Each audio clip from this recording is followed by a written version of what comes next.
Para po sa devotion natin patungkol sa patience, pinagpapasalamat natin sa Diyos kasi yung Diyos natin mabagal magalit. At napakarami pong mga verses sa Bible na sinasabi na the Lord is slow to anger.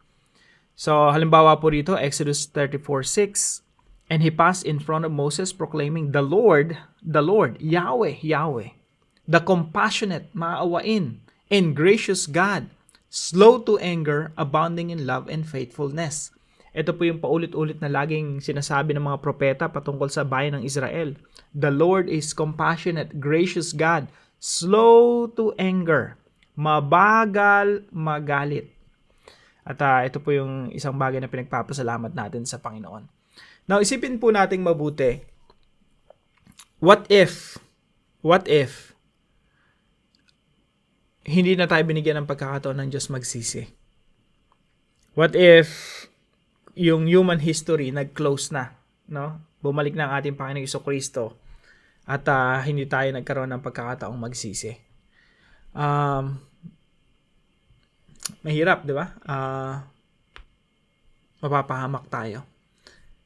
Pero salamat sa Panginoon kasi yung mundo, binibigyan niya ng pagkakataong makapagsisi pa. Ayaw niya na yung mga tao ay, hindi natutuwa ang Diyos na pinaparusahan niya yung mga tao.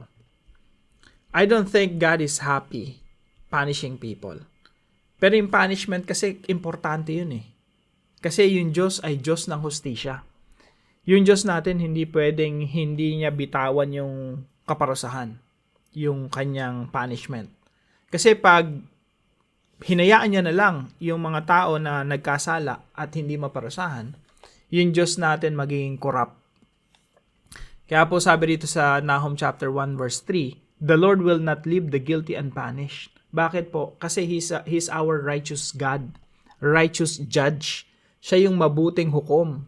Na kung ano yung tamang parusa, yun talaga yung bibitawan niya, yun talaga yung igagawad niya para sa mga nagkasala.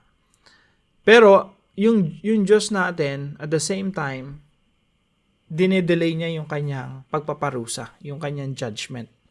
At yun yung pagkakataon, yun yung grace period para tayo makapagsisi sa ating mga kasalanan. Dito sa prayer na sinulat ko rito, no, sa prayer dito, nakasulat dito, you could have judged me long ago. No? Pwede yun eh. Pwede naman tayong hinusgahan na, hinatulan na ng Panginoon long time ago. Pero salamat kasi binigyan niya tayo ng pagkakataon na makapagsisi.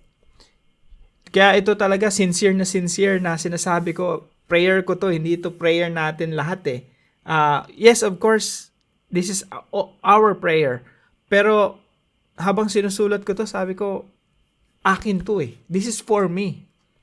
Lord, you could have judged me long ago. Pwede mo naman akong parusahan ng mga panahon na makasalanan ako, namumuhay ako sa kasalanan sa pagre-rebelde sa inyo. But instead, you gave me time to hear the gospel. Salamat kasi binigyan niyo akong pagkakataong mapakinggan yung ebanghelyo ng ating Panginoong Jesucristo, turn from sin, makapagsisi, and follow Christ. At makasunod sa ating Panginoong Jesucristo.